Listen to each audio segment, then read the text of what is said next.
আপনারা building materials ব্যবসা করেন? ইমারতি দ্রব্য বিক্রেতাদের নিয়ে পুরসুরা থানায় প্রশাসনিক বৈঠক হয়ে গেল সোমবার। রাস্তার ধারে অবৈধভাবে ইট, স্টোনচি, বালি রাখা নিয়ে এবার কড়া মনোভাব দেখালেন পুরসুরা থানার ওসি শুভজিৎ দে। সোমবার সন্ধ্যায় পুরসুরা থানা এলাকার প্রত্যেকটি রাজ্য সড়কের দুই ধারে ইমারতি দ্রব্য রেখে যে সমস্ত ব্যবসায়ীরা ব্যবসা করছেন তাদেরকে ডেকে ইমারতি দ্রব্য সরিয়ে দেওয়ার নির্দেশ দিলেন ওসি। এমনকি বুধবার পর্যন্ত অর্থাৎ 22শে জানুয়ারি পর্যন্ত ডেডলাইন বেঁধে দিলেন ওসি। এরপর যদি কথা না শোনেন ইমারতি ব্যবসায়ীরা তাহলে প্রশাসনিকভাবে ব্যবস্থা নেওয়ার কথা বলেন। দেখুন এই কি বলছেন ইমারতি দ্রব্য বিক্রেতারা।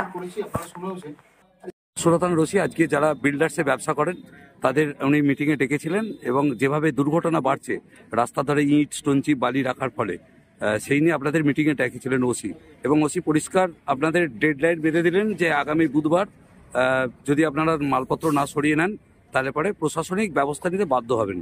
কি বলবেন? আপনি তো একজন বিল্ডার। অত্যন্ত ভালো কথা বলেছে। আমরা যে অন্যান্য স্যারেরা যেভাবে বলতেন, যে ইনস্ট্রাকশন দিতেন, বড় একটা গাইডলাইন দিয়েছেন, খুব সুন্দর, ভালো লেগেছে।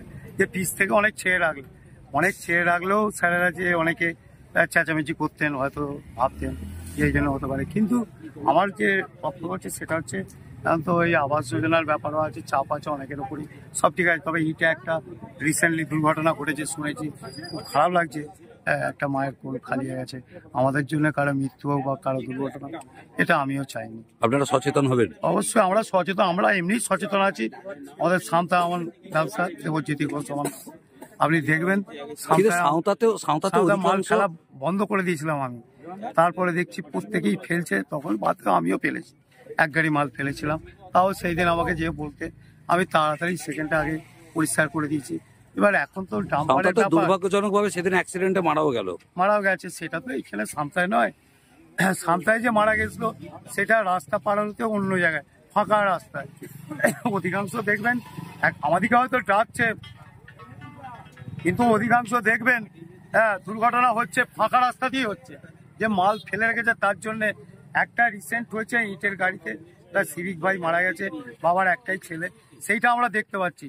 অবশ্যই বলবেন, আপনি দেখুন আগে পর্যবেক্ষণ করে কটা মাল ফেলার জন্য অ্যাক্সিডেন্ট হয়েছে আর কটা এমনি অবৈধভাবে তো রাস্তা দখল হচ্ছে। সেটা অবশ্যই সেটা প্রশাসন আজকে বড় বুঝে। আপনি ব্যবসা করছেন, আমি একটা কথা বলছি, আপনি যেটা বলছেন আমি সেটা প্রথমেই স্বীকার করেছি। যারা রাস্তার উপরে মাল রাখছে তাদেরকে অবশ্যই প্রশাসন যেটা বুধবার থেকে করবে, আমাদেরও সাপোর্ট রয়েছে। কেন রাস্তার উপরে এইভাবে রাখবে কেন? কিন্তু আমরা যারা রাস্তা থেকে ছেড়ে বা রেখেছি সেগুলো দেখা হোক, পর্যবেক্ষণ করলেই তো ধরা পড়বে কে রাস্তার উপরে রাখছে, কে রাস্তার উপরে রাখছে না, খালি তো দেওয়া যাবে। কি নাম আপনার? আমার নাম দেবজ্যোতি ঘোষ, আমি সাঁওতায় ব্যবসা করি, হরিণখোলা সাঁওতায় ব্যবসা। আপনাদেরকে ডেকেছিল পুরসুরা থানা যে আপনারা যেভাবে রাস্তার ধারে ইট, স্টোনচি রেখে ব্যবসা করছেন সেই নিয়ে আপনাদেরকে সতর্ক করলেন। এরপরে ওনারা বলছেন যে অবৈধভাবে রাখলে পরে তারা কিন্তু এই বেদখল রাস্তা কিন্তু দখলদারি নেবে। কি বলবেন এই নিয়ে? স্যার খুব ভালো কথা বলেছেন, আমাদেরকে সচেতন করার জন্য এবং আমাদেরকে আমাদের ভালোর জন্য উনি আমাদেরকে ডেকে সাবধান করলেন এবং আগেও বলেছিলেন, আমরা হয়তো ইগনোর করেছি। এখন স্যার বললেন যে রাস্তা থেকে অবশ্যই যেন 2-3 ফুট দূরে। কিন্তু স্যার কিন্তু এই কথাটা বলেননি। স্যার বলেছেন যে রাস্তার উপর আপনাদের রাখা যাবে না। আপনি ব্যবসা করছেন আপনার পয়সায়, আপনার জন্য একজনের প্রাণ যাবে, সেটা তো ঠিক নয় স্যার। অবশ্যই, এবং এসপি সাহেব সেটাও ভুলে গেছেন পরিষ্কার ভাবে আমাদেরকে। স্যার এটাও বললেন যেন রাস্তা সবসময় ক্লিয়ার থাকে এবং মানুষ যাতে অবাধে যাতায়াত করতে পারে সেই ব্যবস্থা যেন। আগামী দিনে কি আপনারা এইরকম ব্যবস্থা নেবেন কিছু? স্যারের কথা আমাদের খুব ভালো লেগেছে, হ্যাঁ অবশ্যই আমরা এটা মাথায় রাখবো এবং এটা নিয়ে আমরা অবশ্যই সচেতন। কি নাম আপনার? আমার নাম সুনীল আদব। কোথায় ব্যবসা করেন? আমার হচ্ছে ঘলদিগুড়ি, পান্থরি, কালীতলা, শ্রী বিষ্ণু হার্ডওয়্যার্স। পুরসুরা থানার ওসি একদম যারা বিল্ডার্স যারা ব্যবসা করেন তাদের তিনি কড়াভাবেই বললেন যে রাস্তার ধারে কোনো রকম ভাবে ইমারতি দ্রব্য অর্থাৎ ইট, বালি, স্টোন চিপ রাখা যাবে না, যার কারণে দুর্ঘটনা ঘটছে। কদিন আগে এসপি সাহেব এই নির্দেশ দিয়েছেন। কি বলবেন? আপনারা তো এই ব্যবসা করেন। এটা খুব সঠিক সিদ্ধান্ত। আমাদের সচরাচর আমরা সবাই ব্যবসা করি, কিন্তু নিজেরা যদি সজাগ না থাকি মানুষের তো ক্ষতি হতে পারে। আমারও তো পরিবারের ছেলে, বউ, বাচ্চা, বাবা মা রাস্তাঘাটে বেরোয়, তাহলে আমাদেরও দুর্ঘটনা ঘটতে পারে। আমার সাথে একই আমার একটা বন্ধু কিছুদিন আগে এই থানারই কর্মরত সিভিক রাস্তার উপরে ইটের স্ট্যাগের ওপরে অ্যাক্সিডেন্ট হয়ে মারা গেছে, বা বেশি দিন নয় 3 দিন হলো। তাহলে গ্রাম বাংলায় আমাদের যে রাস্তা, সেই রাস্তাগুলো তো মানুষের যাতায়াতের জন্য। মানে আপনারা সচেতন হবেন তো? 100% সচেতন আমি শুধু নয়, আমি সকলের কাছে অনুরোধ করব যেন আমার সকল বন্ধুরা যারা ব্যবসা করেন তারা চেষ্টা করবেন পুলিশ প্রশাসনের সাথে মানে সহযোগিতা, তার সাথে সাথে মিনিমাম একটা ডিস্টেন্স রোড থেকে রেখে। পুরসুরা থানার ওসি কিন্তু বুধবার পর্যন্ত ডেডলাইন বেঁধে দিয়েছেন, এরপরে যদি রাস্তার ধারে ইমারতি দ্রব্য রাখা থাকে সিজ করবেন, বা যার মাল তাকে পর্যন্ত প্রশাসনিক ব্যবস্থা নিতে পারেন, এরকম পর্যন্ত তিনি বলেছেন। কি বলবেন? দেখুন, আমরা যদি কাজ ঠিকঠাক করি, পুলিশ নিশ্চয়ই আমাদের ব্যবহারের উপর তো পুলিশ আমাদের উপর সিজ করবে।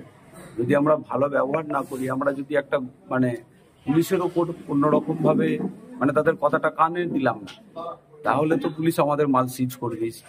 কারণ আমরা পুলিশ প্রশাসনকে নিয়ে এবং এলাকার সাধারণ মানুষদের যাতে ক্ষয়ক্ষতি না হয়, যাতে আমার পাড়ার হোক, আমার বাড়ির হোক, আমার বাবা হোক, মা হোক, ছেলেপুলে সকলেই তো বাইরে বেরোয়, রাস্তাটা তো সকলের জন্য। সেই জায়গাটাই তো আমার পরিবারের ছেলেরাই তো আজকে এলাকায় কোনো কিছু দুর্ঘটনা ঘটছে, এলাকার ছেলে মানুষের জন্যই। আমাদের সচেতন, কিন্তু তারপরেও তো এত জানার পরেও তো ইমারতি দ্রব্য রাখা হচ্ছে। আমি অনুরোধ করব আমার সকল ব্যবসায়ীদের, যারা ব্যবসা করি আমরা সচেতন হব এবং আমরা রোড থেকে একটু দূরে মালগুলো রাখবো। সেটা সকলের কাছে হাত জোর করে আমি অনুরোধ করব। পুলিশ প্রশাসনের নির্দেশ যেটা দিয়েছে এটা আমাদের ভালোর জন্য এবং আমাদের ব্যবসার শুধু নয়, আমাদের জীবন জীবিকা আগামী দিন যেন সুন্দরভাবে চলে, সেই কারণের জন্য বলেছে। এটাতে আমাদের রাগ খুব কিছু নেই, এটাতে আমাদের খুবই ভালো লাগলো। ওসি সাহেবকে আমার তরফ থেকে ধন্যবাদ। উনি যেন যেই কাজটা করেছেন, ভগবান যেন ওনাকে সেইটা সাকসেস হয় এবং আমরা আছি ওনার সাথে। কি নাম আপনার? আমার নাম বাদশাহ মোল্লা, বারকাতি বিল্ডার্স, বৈকুণ্ঠপুর, পুরসুরা, হুগলি।